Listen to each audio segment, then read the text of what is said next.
Situasi dan kondisi menjelang Pilpres menjadi semakin panas atas peristiwa yang terjadi pada debat capres itu. Untuk itu, melalui video kali ini, izinkan saya mengusulkan. Saya mengusulkan sebaiknya debat capres dan cawapres dihentikan saja, sudah cukup.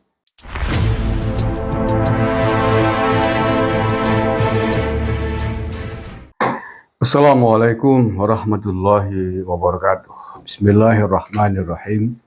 Alhamdulillahirrabbilalamin. Saudara-saudaraku sebangsa setanah air yang saya cintai, saya banggakan.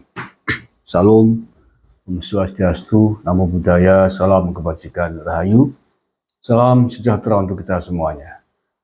Saudara-saudaraku sebangsa setanah air yang saya cintai, saya banggakan. Video kali ini ingin saya sampaikan harapan, usulan kepada Komisi Pemilihan Umum Indonesia.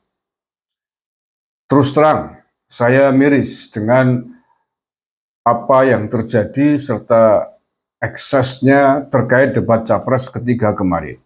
Situasi dan kondisi menjelang Pilpres menjadi semakin panas atas peristiwa yang terjadi pada debat capres itu. Untuk itu, melalui video kali ini, izinkan saya mengusulkan. Saya mengusulkan sebaiknya debat capres dan cawapres dihentikan saja, sudah cukup. Masih ada 2 agenda lagi. Yang keempat dan kelima menurut saya sudah. Ganti saja dengan kampanye terbuka atau acara lain terkait dengan capres dan cawapres ini. Toh itu bukanlah menjadi prasyarat wajib dalam proses pemilihan umum dan pilpres ini. Artinya tanpa itu pun pemilu tetap bisa dilakukan.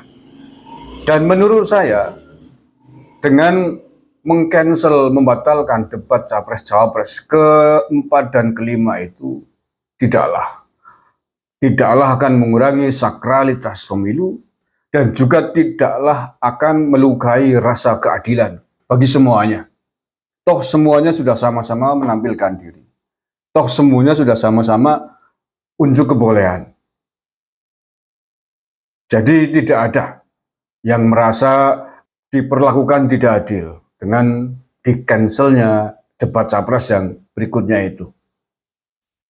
Ketua KPU, Pak Hasyim Asy'ari, saya tahu dan kenal. Beliau selain latar belakang akademisi formal juga berlatar belakang pondok pesantren.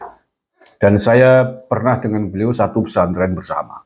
Beliau pasti tahu dengan kaidah usul fikih yang mengatakan darul mafasid muqaddamun ala jalbil masalih. Mencegah kerusakan itu masih jauh lebih baik dan harus didahulukan ketimbang melakukan perbuatan baik. Mencegah kerusakan harus didahulukan. Ya, sekali lagi mencegah kerusakan, mencegah timbulnya kerusakan harus diutamakan, harus didahulukan ketimbang perbuatan baik. Orang melihat aurat wanita itu tidak boleh dalam agama, apalagi menyentuhnya tidak boleh. Sehingga menghindari untuk tidak melihat aurat wanita atau tidak menyentuh aurat wanita yang bukan muhrimnya adalah perbuatan baik. Itu perintah agama. Tetapi dengan prinsip darul mafasid muqaddamun ala jalbil masalih ini, terkadang melihat bahkan menyentuh wanita harus didahulukan dan harus dilakukan demi mencegah kerusakan yang akan terjadi. Misalkan Anda jalan-jalan di tepi sungai atau di kolam renang, tiba-tiba melihat ada seorang wanita cantik, bahkan mungkin tidak pakai baju lengkap, hanya pakai bikini, dalam proses tenggelam, menggapai-gapai minta tolong.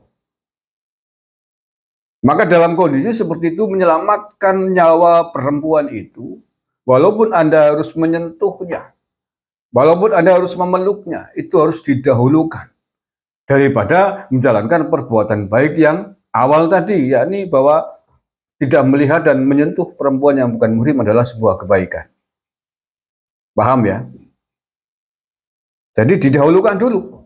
Mencegah kerusakan wanita ini agar tidak meninggal dunia itu harus didahulukan. Walaupun harus nabrak perbuatan baik yang mestinya disyariatkan pada awalnya, yakni tidak menyentuh, tidak melihat wanita yang bukan muhrim. Apalagi dalam konteks pemilu ini, bukanlah sesuatu yang melanggar aturan. Ya, tidak menyelenggarakan debat capres dan cawapres pada periode berikutnya bukanlah sebuah pelanggaran aturan. Itu hanya cara tambahan lah ya. Kecuali yang dicoret adalah proses yang memang wajib dilakukan. Kalau itu tidak dilakukan pemilu gagal misalkan, nah itu baru. Kalau ini kan enggak. Meng-cancel debat capres-cawapres tidaklah menyebabkan pemilu menjadi gagal. Oke, ini saya kira yang ingin saya sampaikan, saya pesankan melalui video ini. Demi apa? Demi pemilu damai. Demi kesatuan dan persatuan bangsa ini. Deklarasi pemilu damai dilakukan di seluruh penjuru Nusantara, dari Sabang sampai Merauke, oleh setiap elemen-elemen bangsa yang dikoordinir oleh negara ini demi terciptanya pemilu dan pilpres yang aman, tentram, dan damai. Maka itulah tujuan pokoknya, itulah hal pentingnya. Sehingga sesuatu yang bisa membuat pemilu ini tidak aman, tidak damai, maka seyogyanya lah untuk dihilangkan. Kalau debat capres dan cawapres ternyata menimbulkan tensi yang naik, dikhawatirkan bisa menimbulkan keributan dan chaos antar pendukung. Ya, sekali lagi antar pendukung. Ini yang susah dikendalikan antar pendukung capres dan cawapres. Kalau potensi ini dikhawatirkan meletus, menjadi tidak aman, tidak damai, ya maka sebaiknya menurut saya debat capres-cawapres dihentikan saja, di-cancel saja. Tidak masalah menurut saya. Yang terakhir, budaya kita, adat istiadat kita berbeda dengan budaya adat orang barat, negara-negara maju, di mana bahwa debat capres-cawapres akan menjadi penentu penting para pemilih warga untuk menentukan pilihan siapa calon presidennya, siapa calon pemimpinnya. Pemilih di Indonesia, masyarakat Nusantara, masyarakat dengan adat ketimuran, sesungguhnya sudah tahu lah siapa yang mau dipilih dari ketiga kandidat itu. Tanpa ada debat capres-cawapres pun sudah bisa menentukan pilihan dengan alasannya masing-masing.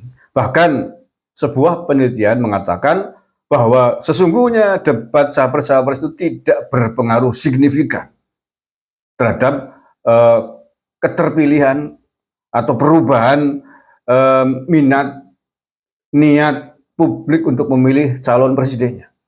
Supaya sudah pernah mengangkat itu kan, bahwa tidak berpengaruh signifikan, tidak terlalu besar perubahannya terhadap publik untuk memilih calon pemimpinnya, capres-cawapres kita itu. Sehingga menurut saya, sekali lagi mohon kepada Komisioner KPU untuk mempertimbangkan kembali, untuk memikirkan ini, kalau perlu tentu saja didiskusikan, dimusyawarahkan, dirembuk dengan para elit, petinggi-petinggi bangsa, para ketua-ketua institusi negara, pimpinan lembaga negara yang terkait dengan kepentingan pemilihan umum ini. Terima kasih, kurang lebihnya mohon maaf. Assalamualaikum warahmatullahi wabarakatuh. Saya Agus Semar dari lereng Gunung Selamat di Banyumas, Jawa Tengah, NKRI. Harga mati.